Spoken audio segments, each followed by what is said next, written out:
و مقصد اجرای امر پرزیدنت جمهوری ترکستان از 15 سپتامبر سال 2011 تحت رقم AP17 29 طبق نقشه مقامات اجرایی حکومت دولتی ولایت خرطوم با جنبش نتیجه‌های رشد اجتماعی اقتصادی ناحیه وسطی در نیم ساله یکم سال 2023 نشست مطبوعاتی با نمایندگان وسایل اخبار عامه دایر می‌گردد. همه شما را برای تشریفتان به ناحیه وسطی خوش آمدید می‌گویم. در نشست مطبوعاتی اشتراک دارند رهبران تشکیلات و مؤسسه‌ها و مقامات حفظی حقوق وابسته به نتیجه رشد اجتماعی اقتصادی ناحیه وسطی در نیم ساله یکم سال 2023 معلومات تهیه کرده به شما دسترس کرد هست. در دسترس هست. پیش از رگلامنت کاری مؤخر تغییر یا ساعت 15 ساعت ساعت 16 با آخر میرسیم. پیش از سر نمودن سوال و جواب ها خواهیم برآمد هست. همین برآمد در دست شما هست، در کار نیست. وقت ما اونقدر بسیاری نیست که ما برآمد کنیم. پیش از سوال و جواب کردن از همه شما احترامانه خواهش می نمایم که اشکالی که همه شما میدونید دیروز در شهر کلوب حادثه ناخوشی با همین ساعت 11 نفر فوت دیدن، 18 نفر دیگر بیمار. از همه شما خواهش میکنم که اگر لازم دونیم یک دقیقه خاموشی برای فوتگان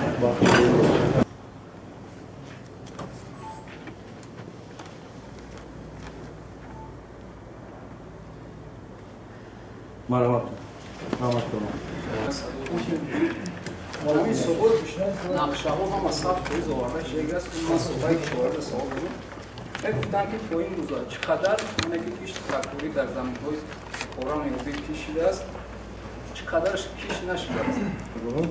کشت تراکتوری طبق معلومات ها تو این روزا موافق نقشه 8597 گکتار کشت تراکتوری در همه بخش ها گذرانده شده است که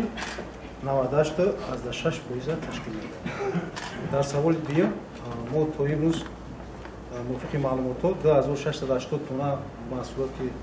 محصولات صادرات کردگیم. از اون جمله پیاز است. نقشه 100% جوش دیگه 14000 گکتار زمین داریم. ما همگی همون 70% شد کش میکنیم. 30% گشته کش کردن نمیتونیم. برای همین 5550 گکتار با نقشه میگیریم. در زمین بسیار 7000 زیاد پول میشود. یه شما کش دادن نمیتونه وایسا بیایم 5400 هم 10000 گکتارش میمونه. همین سبب این منابع برای بکور تامین کنی است. جای گفتش دیگه است که از 1131 نفر شهروندانی که مراجعت کردم 668 نفر اینه که بجای کور تامین شدن. این کجا در تامین شدن؟ گفتم مثلا چند تا یار مرکز زمان. بعد اون جوانانی که از خدمت حربی برگشتن مثلا دعوتی به خود میگیریم. همون کمک پولی که یک وقت تعیین میگیرن چقدرش پرداخت شد چقدرش قرض هستن.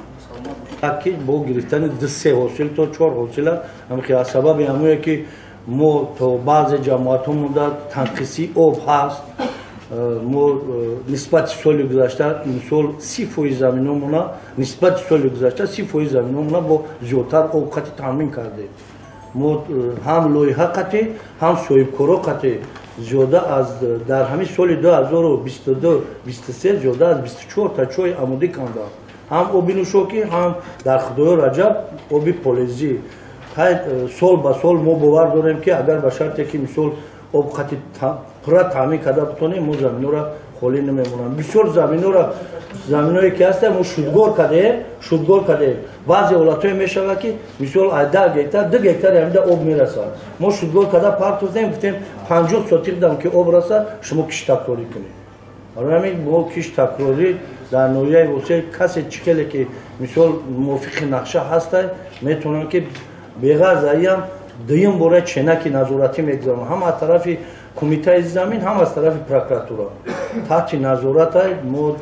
باور میکنیم که فقط ایجاد نرسیدن کمتر تنقیصی آب میشود. حرکت میکنیم که با سال دیگه جماعت توگرک همین لایحه کار کرده علاقه لایحه گذشت لایحه کاری خود چه توربو را آورده سال گذشته وعده داده بودیم ما که تو قشلاق آخران آب میبریم بردیم ما تا نواباد آب بردیم حاضر توربو را لایحه آوردگی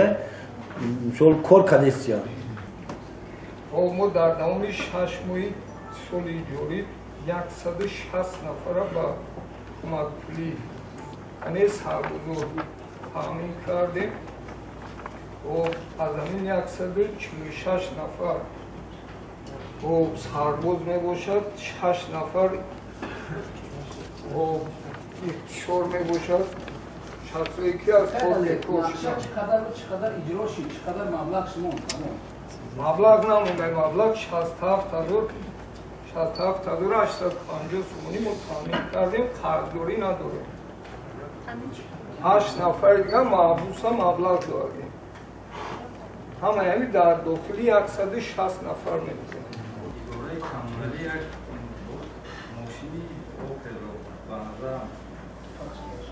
صدمات شده ضرر چقدر بود و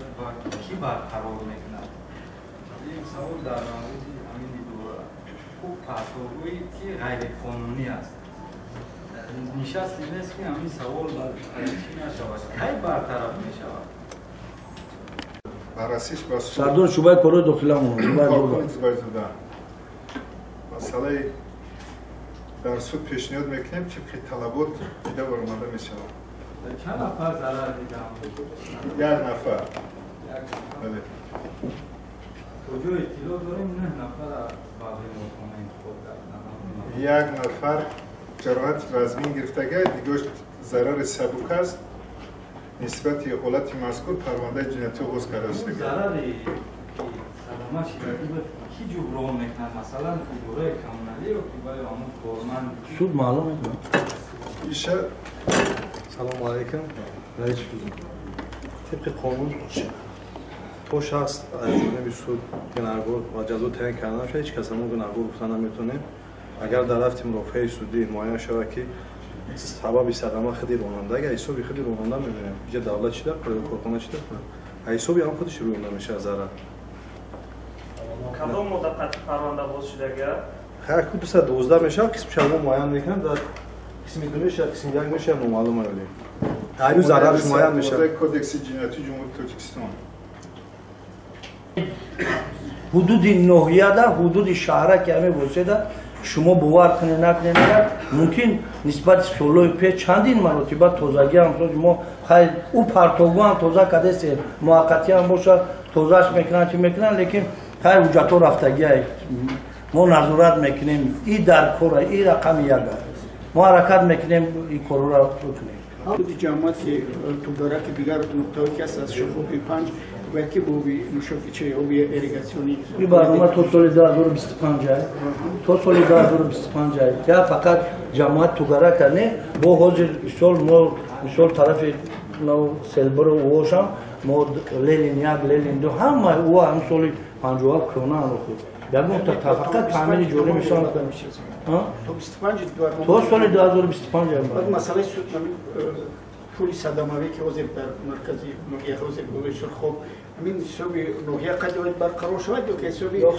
بین المللی است این در حقیقت وقتی که همه خیلی شد ما مقامات حقوق قطعا دیدیم مکتوب تهیه کردیم من شخصا با پیش وزیر نقلیات رفتم در آمدم مکتوب داده این پول در لایحه اومدگیه لیکن تو او را ما در تعمیر جوری باید که از طرف وزارت نقلیات و تو را مسئولات هم جدا کردگی این مرمت روبر مؤسسه نگهداری راههای اتومبیلات جوان دولتی دولتی اتومبیلی خدمات ما سند کردیم ما شما مکتوب کردیم ما وزارت نقلیات را پیشنهاد کردیم اومدن طرف وزارت سند ترتیب دادن برای برقرار کردن پول یک تعمیر جور میشه بسیار مبلغ کلان در کره زیاده 4 میلیون به هر حال یک تعمیر جوری میکنیم لیکن در اصل نماز این مکتوبی سردار شعبه گروه مدیر ما نگرفتم باید امیره در اصل همین رفت همین ما صدماویه همین ماشینون در اون حجمه برای سالخود برای چقدر گردانده کنید شوش غیر این کسو بتن علیسو وزارت نقلیات میشود چی؟ همین تعمیر روی شهرهای بین المللی برای پول تعمیر کردن بگوی 4 میلیون اگر یکم جون برای محترم رئیس ما گفتم که ماشین‌ها گرم ببینید این مسئله را ببینیم برای که همین راه را فقط چریزی کردن همین نچار مدرسمون کابینت چی میره و یا اونجا را خبر میگیره بعد دیگه جمله که یعنی یکم سانتیمتر دیگه نشته اونجا چی نشته اونجا ببینید همین نشستی مطبوعاتی قطعی یک خلاصه برآورده وزیر نقلیات باید دیگه چی کنه بنویسین که همین سوال بر اومده اینجا کار کردن در کل خیر از جمله همین شب همین صدامات اومد نیم ساعت دیش روزا گشت بوله مستقیم همین راهی که تعمیر رفته شده است با بلستان همین کدام شرکت با اونجا گرفته است و برای چی ساختمان بسیار و خشحالای ادامه داده شده است و عموما در یک روز قریب آب شپیده نمیشود محصولات طرف قریب جزیر شدگی یکم سوال دیگه مکان‌های گیرگوشی در ناحیه وسطی چند تا فعالیت میکنند و خلاصه وابسته به این چی نظر داره و سوال سوم نشست گذشته سوال داده بودیم که وابسته به شهیدانی که در مرز وفات کرده بودند از ناحیه وسطی گفتید که ما مکتب یا کوچه اگر شده نامگذاری میکنیم چی شده این مسئله سوال یکمتون مسئله راه 32 کیلومتر راه گلستان قربانشاهی در ماه اپریل وزیر نقلیات مسئله کرد او راه دوی منطقه کلوب با دستگیری هم حکومت نویه و هم ما کار سر کردن خیلی یک باره وقتی که برای ماست رفته ما مکتوب مونم بردیم دادیم اونجا که همین کار اگر بشود تستر وعده کردن که ماه اوگوست با سپتامبر خیلی گفتن که ما کار با اتمام میرسونیم. وزیر نقلیات جمهوری تاجیکستان وقتی که پیشوای معظم ملت به شهر کلوب سفر میکنن طریق راه با نویه دنگران میرن در یک مجلس حکومت ایراد میگیرن که راه بین همه گلستان و میروبود کی تعمیر میشه بعد همه وزیر نقلیات اقدام میگیرن که میره را با طریق حشر حساب وزارت تعمیر کنن طبق نقشه تصدیق کرده وزارت نقلیات باید تا 1 سپتامبر راه برای تعمیر بگیریم. برای چی در این مدت مثلا همون راه آب نمیشه فقط حضور میکنیم مردم گپ شما حشر آب نمیشه آب میشه بیم محترم خبرنگارو یک روز میشه 6 گرم میزنیم خم 4 روز ما دویده پیش بگذاریم بیدین ما میزن گرمه همین خیلی گرمه بانو میخدم بزنیم من بالون ماشین او سمیره خوک میشه محترم رئیس هم دیدم طبق سفر کوی رئیس بودن 2 ماشین با شمار مونده ولی روزی ما از طرف نویه همدانی اومدیم یگان نفر خوش نکشید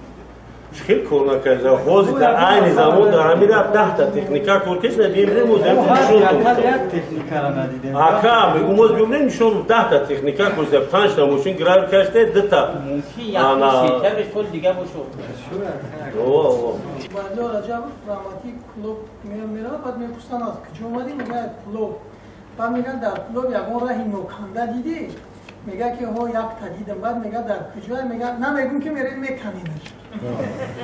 منظور من میگه که در حوزه همه راهایی که نو ساخته بوده خوب با خاطر مثلا زودن قبورهای من نمیدونم تشنوبا یا قبورهای زمینی بود همش خواندم زواج راه و لنگور است همین راه را اینا کی برقرار میکنن و آیا اگر قبورهای چی باشه تشنو باشد یا برای خانه ها و دیگه همه لویه کانالیزاسیون آبی زیرزمینی همینجا 2 لویه یک بوره رفتند تو همین چینا 5 نفر همین اومده دیده و ادکاس کردن رفته اومده دیده ادکا برای چی که برای آبی زیرزمینی بلنده کندن همین مشکل است ما دچار شدیم همین وقتی میستیم میکنه همین خوب میرود کارش 2 برابر زیاد میکنه خیلی همین آدم تاثیر مثال وزیر مالیه بود فایده چون کرد لویه را در سر شما که همین بوچه میکنین کانالیزاسیون خیلی جدا کردن ولی 3 از 6 کیلومتر ای 7 کیلومتری که در درون شهر میشود 3,6 کیلومتر تمام شده. ما گفتیم مصلحت کردیم که این خواباندگیتون یک بار خیلی آبی زیر زمینش رفته است علاقه کارشد دور خیلی او کانالیزاسیش هم به صفت کردیست همین آغاز چند 3,6 کیلومتر اول محکم میکنن اسفالتش میکنن ما هم جورا گفتیم پیشه که اگر اسفالت هم میکنین و با بسر یکان کسی دیگه بار کنین ما بعد مصلحت کردن که ما همشه کم ترک استودان در کن که میشینه و تنبوف کم میکنن بعد اسفالت میکنن همین توموی سنتیابر باید که اسفالت همین را بکنن با استفاده بکنن بعد ما موندکشه با میکنن شماره نویه واسه به نشستی مطبوعاتی دروازه‌های نویه واسه شده به نشستی مطبوعاتی قطعا همکاری کنه همکاری شما قطعی ما فایده میبینیم ضرر نمیبینیم رحمت کلان شماره